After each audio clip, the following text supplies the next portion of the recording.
Selamat sore dan salam sejahtera untuk kita sekalian. Pada kesempatan ini saya akan kembali mereview buku ketujuh dari mata kuliah kajian seminar masalah-masalah sosial. Sebelum saya masuk pada hasil review buku ketujuh yang sudah saya buat dalam bentuk slide PowerPoint, izinkanlah saya untuk memperkenalkan identitas diri saya. Nama lengkap saya Yohanes Leonardus Lalu, NIM 162303010. Saya dari kelas A reguler sore, semester 9, Fakultas Ilmu Sosial dan Ilmu Politik, jurusan Sosiologi, Universitas Nusa Cendana. Pada buku kali ini dengan tema Masalah Sosial Perubahan Sensus.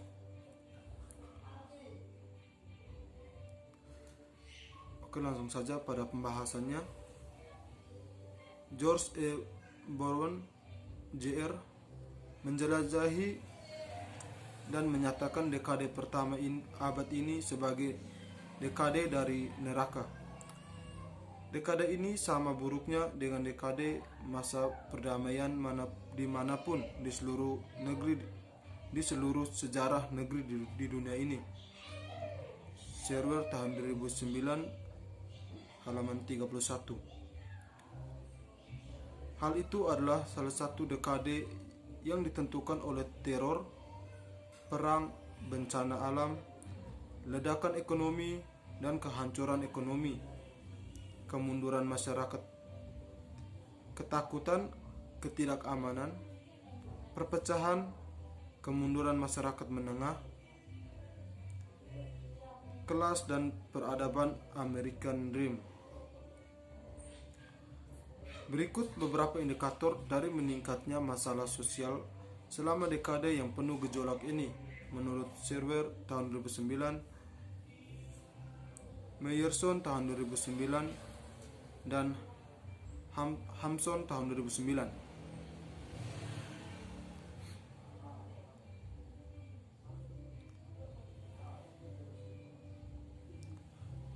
Yang pertama, pemilihan presiden pada tahun 2000 adalah yang paling memecah belah dan membingungkan dalam sejarah Amerika Serikat.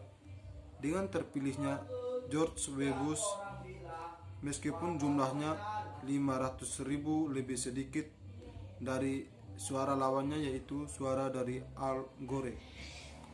Yang kedua, teroris Islam menerbangkan jet yang dibajak oleh World Trade Center dan Pentagon, menawarkan atau membunuh hampir 3.000 orang.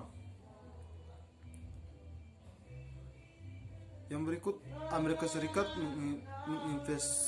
menginvasi Afghanistan pada tahun 2001 dan pada Kongres tahun 2002 tindakan militer resmi terhadap Irak. Perang ini menelan biaya sekitar 2 triliun US dollar, menelan nyawa lebih dari 5.000 orang masyarakat Amerika dan ratusan ribu yang tidak diketahui oleh orang Irak dan Afghanistan, dan selanjutnya mengguncang Timur Tengah. Badai karantina menghancurkan Partai Teluk pada tahun 2005, bencana alam terbesar dalam sejarah Amerika Serikat, menyebabkan 1.500 kematian, kerusakan senilai 100 miliar US dollar, dan perpindahan ratusan ribu orang. Tanggul yang melindungi New Orleans diketahui tidak memadai sebelum badai, dan mereka tidak bertahan. Tanggapan oleh pemerintah federal dan negara bagian sangat tidak memadai setelah bencana. Yang berikutnya, pasar saham kehilangan 26% selama dekade ini. Pada tahun 2008 saja, Dow turun 34% dan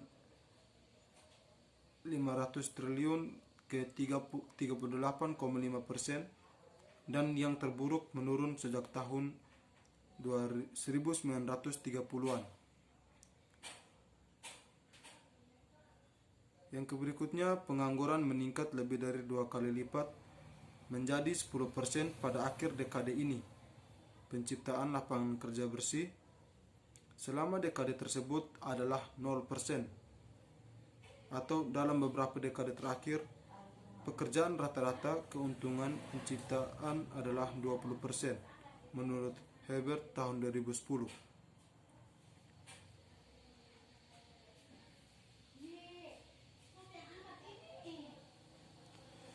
Yang berikutnya, jenis masalah sosial.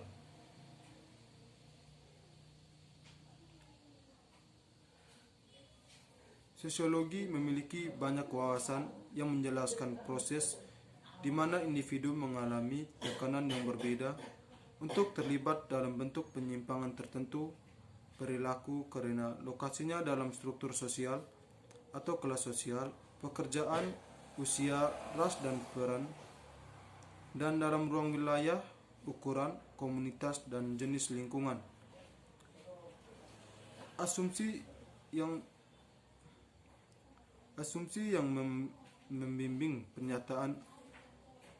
pernyataan ini bagaimanapun adalah pelanggaran norma. Gejala masalah sosial bukan penyakit itu sendiri.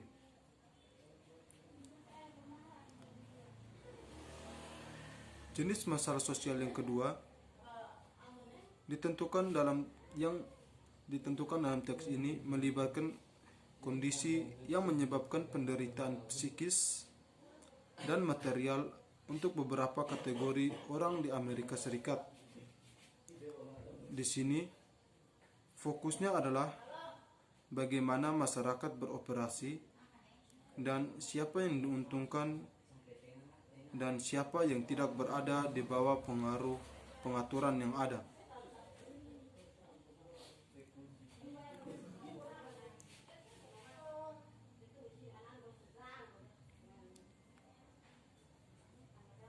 Masalah sosial jenis ini menimbulkan penderitaan psikis dan material individu. Dengan demikian, pengaturan masyarakat dapat diatur dengan cara yang tidak responsif untuk banyak kebutuhan manusia. Sebagai patokan dari asumsi ini, coba mari kita asumsikan dengan pendapat menurut Abraham Maslow bahwa semua manusia memiliki seperangkat kebutuhan dasar yang sama dalam hidup, yaitu yang pertama, yang mendasar kebutuhan akan tempat tinggal. Jadi dalam kehidupan menurut Abraham Maslow, manusia memiliki beberapa kebutuhan pokok yang harus dipenuhi dan tidak diganggu, seperti tempat tinggal, rezeki atau keuntungan seseorang dalam hal apa saja, terus keamanan, karena setiap masyarakat membutuhkan keamanan untuk hidup. Yang berikutnya, dukungan dari kelompok mereka sendiri.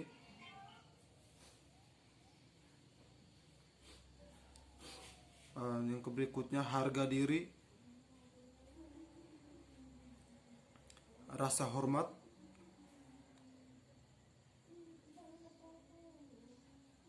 dan aktualisasi diri atau kebutuhan untuk keterlibatan kreatif dan konstruktif dalam aktivitas yang produktif dan penting.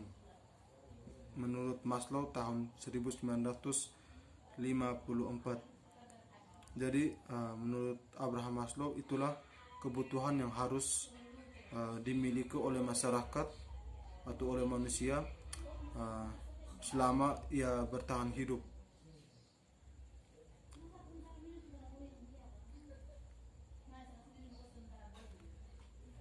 Sekian hasil review buku ke-7 dari mata kuliah kajian seminar masalah-masalah sosial.